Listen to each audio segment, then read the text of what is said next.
ആനന്ദസാഗരത്തിന് വേറെ എന്തെങ്കിലും പേരുണ്ടോ? ഉണ്ട്. സാക്ഷാൽ ചതുർബാഹുവായ നാരായണൻ ഭക്തനെ എല്ലാ ആപത്തുകളിൽ നിന്ന് രക്ഷിച്ചുകൊണ്ടിരിക്കുന്ന ആളാണ്. ഭക്തൻ തൊഴുതുകൊണ്ട് പറയും, നാരായണ അവിടുന്ന് സർവജ്ഞനല്ലേ? ഏയ് സർവജ്ഞനോ? ഞാൻ സർവജ്ഞനാണ്. എനിക്കാകെ ഒരേ ഒരു കാര്യം അറിയുള്ളൂ.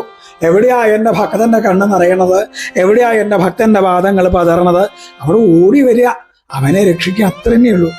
ഈ ഭഗവാൻ ആരുടെയെങ്കിലും മുമ്പിൽ തോറ്റണ്ടോ ചോദിച്ചാൽ ഇല്ലാന്ന് പറഞ്ഞുകൂടാ. ഭക്തന്റെ മുമ്പിലാണ്. അവൻ എന്ത് അപകടം വന്നാലും അതൊന്നും ലെവലേശം കണക്ക് കൂട്ടില്ല.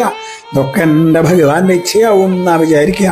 എന്നാ ഭഗവാനോ തൻ്റെ ആയുധങ്ങളോട് പോലും പറഞ്ഞിട്ടുണ്ട്, ഗതയോടും ചക്രത്തോടൊക്കെ പറഞ്ഞിട്ടുണ്ട്, എൻ്റെ സമ്മതത്തിന് വേണ്ടി കാത്തു നിൽക്കണ്ട, എൻ്റെ ഭക്തനെ രക്ഷിക്കുകയാണ് നിങ്ങളുടെ ചുമതലയാണ്.